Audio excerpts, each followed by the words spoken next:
Class 10th। इस video में आपको एक्सप्लेन करूंगी चैप्टर 4 द्विघात समीकरण की एक्सरसाइज 4.1 का क्वेश्चन सेकंड। निम्नलिखित स्थितियों को द्विघात समीकरण के रूप में निरूपित कीजिए। जिसका फर्स्ट पार्ट है, एक आयताकार भूखंड का क्षेत्रफल 528 वर्ग मीटर है। क्षेत्र की लंबाई मीटरों में चौड़ाई के 2 गुने से 1 अधिक है। हमें भूखंड की लंबाई और चौड़ाई ज्ञात करनी है। सबसे पहले हम क्या करेंगे, यहाँ पर हमें क्योंकि ये दिया हुआ है कि क्षेत्र की लंबाई चौड़ाई के 2 गुने से 1 अधिक है, तो इसलिए हम सबसे पहले चौड़ाई मान लेंगे भूखंड की। माना भूखंड की चौड़ाई x मीटर है, तब भूखंड की लंबाई कह रहे हैं चौड़ाई के 2 गुने से 1 अधिक है, यानी कि चौड़ाई का 2 गुना और उससे 1 अधिक। चौड़ाई हमने मानी है x, चौड़ाई की जगह हम x लिख देंगे। 2 इंटू एक्स 2x प्लस 1, ये हो गई इसकी लंबाई।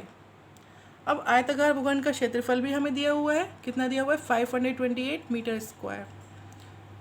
और आयत का क्षेत्रफल का फॉर्मूला होता है लंबाई इंटू चौड़ाई, इक्वल टू हम लिख सकते हैं इसको 528 के इक्वल। यहाँ पर लंबाई की वैल्यू पुट कर देंगे 2x प्लस 1 और चौड़ाई की value x equal to 528। x की मल्टीप्लाई करेंगे 2x into x 2x square plus 1 into x x, और ये 528 लेफ्ट साइड पर लेकर जाएंगे, ये हो जाएगा -528 और इस साइड पर बचेगा 0 राइट साइड पर। तो हमारे पास ये इक्वेशन बन गई 2x square plus x minus 528 equal to 0। अतः यही अभिष्ट द्विघात समीकरण है। अब इसके बाद हम इस द्विघात समीकरण को सॉल्व करके x का मान निकालेंगे और लंबाई और चौड़ाई का मान निकालेंगे। द्विघात समीकरण है 2x square plus x minus 528 equal to 0। इसमें हम ये होता है, ये कौन सी समीकरण है? ax square plus bx plus c equal to 0।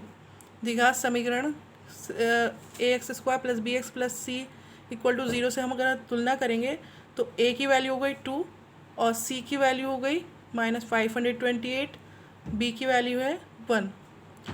a और c इन दोनों की गुणा कर लेंगे। 2 इंटू 528 हो जाएगा 1056। 1056 के हमें ऐसे फैक्टर करना है कि यहाँ ये साइन देखते हैं माइनस करने पर यहाँ पर जो नंबर होता है b की वैल्यू वो आना चाहिए। यानी a और c की गुणा करने पर उसके ऐसे फैक्टर करना है, जो भी आए उसकी गुणा करने पर ऐसे फैक्टर करना है कि माइनस करने पर b की वैल्यू आ जाए। b की वैल्यू यहाँ क्या है? 1 आ जाए। तो हमारे पास इन दोनों की मल्टीप्लाई करके कितना आ रहा है? 1056। अब इनके फैक्टर ऐसे करेंगे कि माइनस करने पर 1 आ जाए।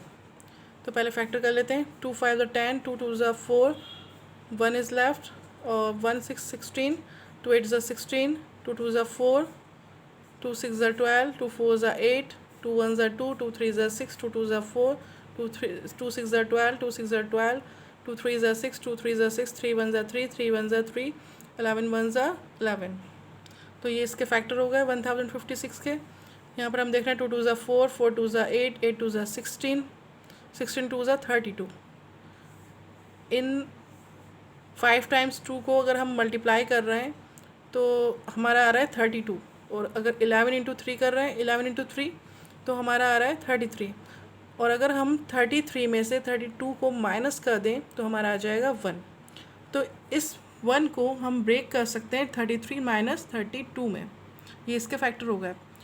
यानी कि 33 और 32 की अगर आप मल्टीप्लाई कर रहे हैं तो आपका आ रहा है 1056, और अगर आप इन दोनों को माइनस कर रहे हैं तो आपका आ रहा है 1। 2x स्क्वायर प्लस 1 को हम लिख लेंगे 33 माइनस 32 इंटू एक्स ऐसे लिख लेंगे -528 इक्वल टू 0। अब इस x की मल्टीप्लाई करेंगे 2x square plus 33x minus 32x minus 528 equal to 0। इन दोनों में से x कॉमन लेंगे तो यहाँ पर बच जाएगा हमारे पास 2x और यहाँ पर 33। इन दोनों में से माइनस कॉमन ले लेंगे और 16 कॉमन ले लेंगे।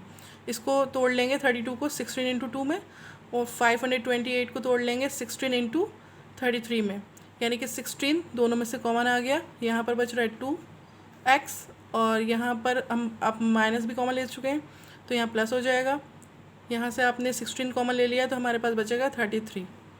राइट, क्लोज करेंगे इक्वल टू 0।